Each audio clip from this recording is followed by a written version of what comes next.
Bro dan sis, kita baru saja kehilangan status sebagai tuan rumah Piala Dunia U20 karena ada yang menolak Israel untuk datang ke Indonesia dengan alasan kehadiran Israel ke Indonesia melanggar konstitusi dan alasan kemanusiaan.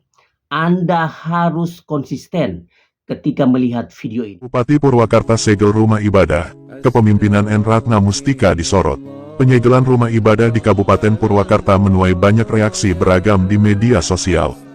Hal tersebut lantaran menyoroti sikap pemerintah Kabupaten Purwakarta yang telah melakukan penyegelan sebuah padepokan yang digunakan sebagai rumah ibadah di Desa Cigelam, Kecamatan Babakan Cikao, Purwakarta. Penyegelan rumah ibadah di Purwakarta itu sontak menjadi perbincangan warganet.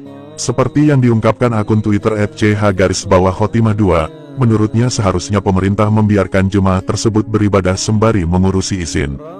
Penutupan bersifat sementara sampai proses perizinan dipenuhi. Ini salah, yang benar seharusnya, biarkan mereka beribadah. SCBG pemimpin kamu bantu semua proses perizinan terpenuhi, ungkapnya dikutip FIFA Bandung pada Minggu tanggal 2 Maret tahun 2023.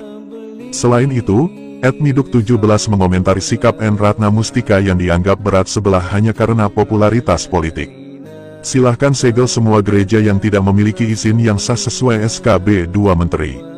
Tapi, jangan hanya berani menyegel gereja saja. Tindak tegas semua rumah ibadah yang tidak punya izin. Jangan jadi budak ormas hanya demi popularitas politik, bebernya.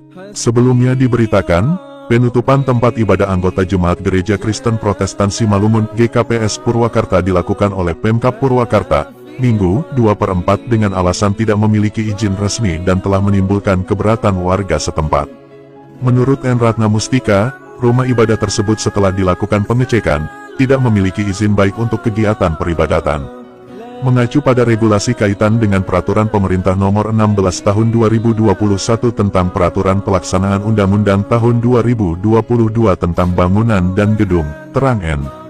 Bupati Purwakarta juga mengatakan, sekiranya pemilik gedung tersebut harus segera mengurus perizinannya. Ada dua hal terkait urus izin, yang pertama dokumen persetujuan bangunan gedung PBG, dan sertifikat laik fungsi, papar N. Setelah gedung terbentuk, lanjut N, maka boleh mengajukan aktivitas yang lainnya.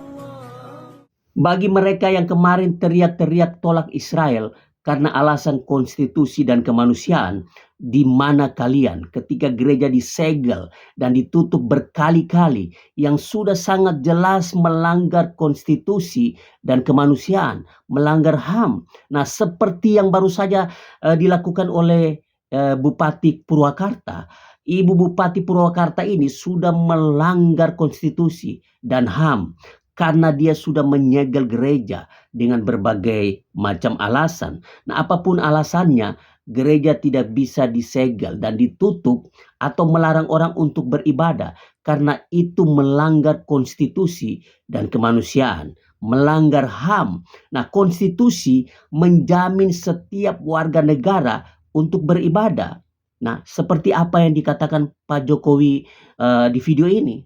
Beragama dan beribadah itu dijamin oleh konstitusi kita, dijamin oleh Undang-Undang Dasar 1945, pasal 29 ayat 2.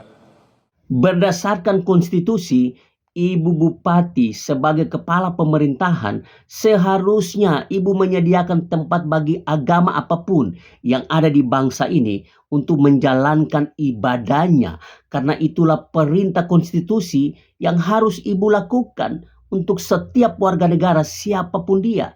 Nah, buat apa kita sibuk mengurus bangsa lain sedangkan ada banyak pelanggaran konstitusi yang terjadi di negeri kita ini? Orang Kristen di bangsa ini seperti dijajah oleh bangsa sendiri. Penjajahan seperti inilah yang harus dihapuskan di muka bumi ini karena melanggar konstitusi. Jangan jadi orang yang munafik dan standar ganda. Kalau mau tegakkan konstitusi, harus konsisten dan tanpa membedakan. Nah, ini yang harus dilakukan di bangsa kita ini. Buat apa kita sibuk mengurus bangsa lain yang melanggar konstitusi atau kemanusiaan? Di bangsa kita sendiri pun Ada banyak sekali pelanggaran-pelanggaran konstitusi dan kemanusiaan yang terjadi di bangsa kita ini. Jangan tutup mata dengan pelanggaran-pelanggaran ini. Kita harus bersuara keras agar supaya bangsa ini melakukan keadilan bagi setiap warga negara yang ada di bangsa ini. Itu yang harus kita lakukan.